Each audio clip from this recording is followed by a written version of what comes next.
नमस्कार। पुण्य श्लोक के शो में आज हमने देखा कि मल्हार राव सूबेदार जी दरबार में होते हैं, गुनु जी और सीताबाई होलकर भी मौजूद होते हैं। अब मल्हार राव सूबेदार जी कहते हैं कि गुनु जी, आपने खंडेराव होलकर को छीन करके मालवा की जनता से उनका छोटे सूबेदार छीन लिया, होने वाला राजा छीन लिया। गौतम भाई साहब की तरफ इशारा करके कहते हैं कि इनसे इनका बेटा छीन लिया। देवी अहिल्या से क्या छीना है आप जानते हैं।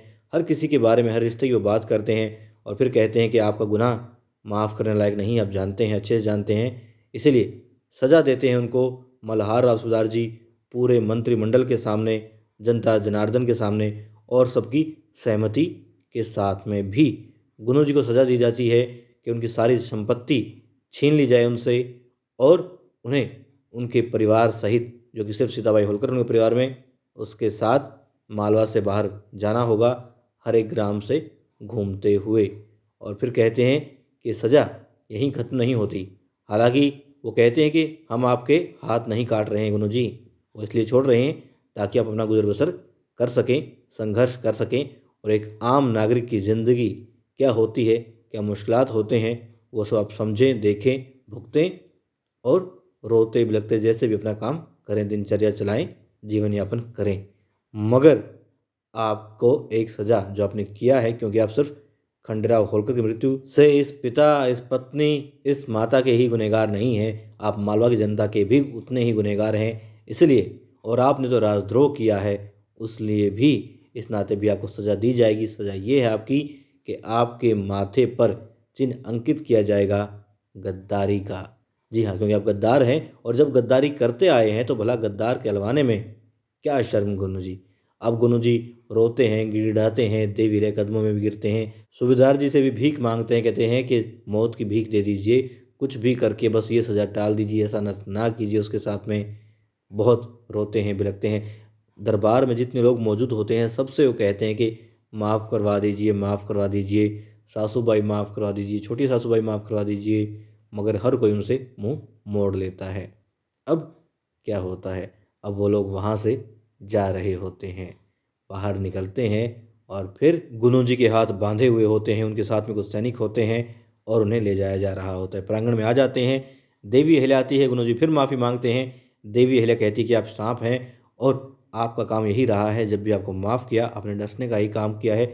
मगर देवी अहिल्या आपको मारेंगी नहीं, आपको डसेंगी नहीं, क्योंकि वो सांप नहीं है। हाँ, इस यानी कि गुरु जी का जो फन है उसे वो ज़रूर कुचल डालेंगी, ख़त्म कर डालेंगी, ताकि अभी गुरु जी किसी और को डस ना पाए।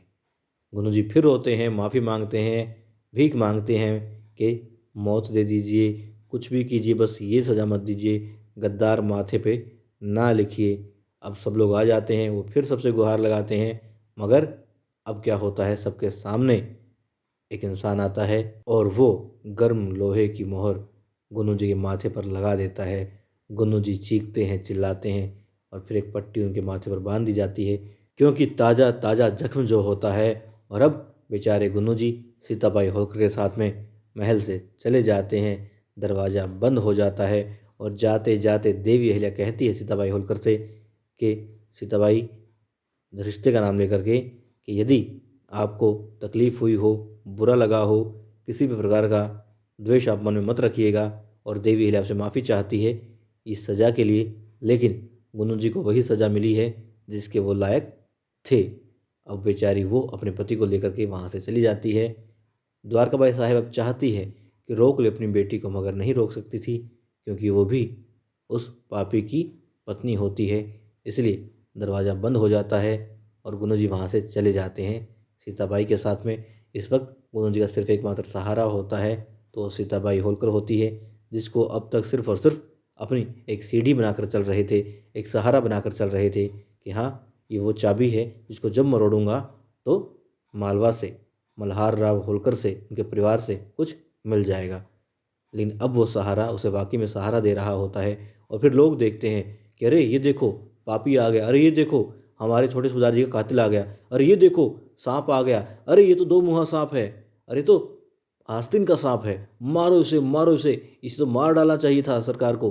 अब वो लोग उस पर पत्थर बरसाते हैं और फिर गुरु जी सीताबाई होलकर को, ताकि उसको ना लगे, उसे अपने अंदर छिपा करके वहाँ से दौड़े दौड़े भाग जाते हैं।